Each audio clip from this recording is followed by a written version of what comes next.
marami din tayong nakuha mga report tungkol dito sa mga abusadong mga motorcycle drivers.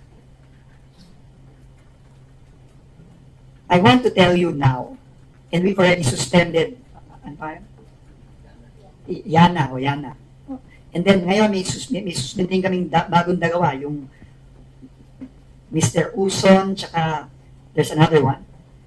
Okay, I've given the instruction to the LTO, and I'm asking our citizens. May nakita kaming i-post sa social media na nag-aabusadong driver, automatic suspendido yan, 90 days yung lisensya ninyo.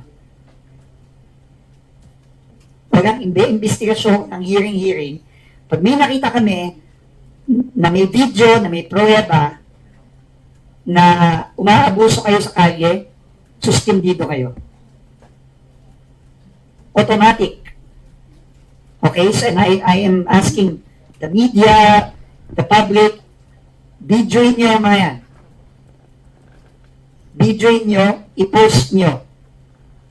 Makikita din namin yan, at immediate yan, suspendido yan.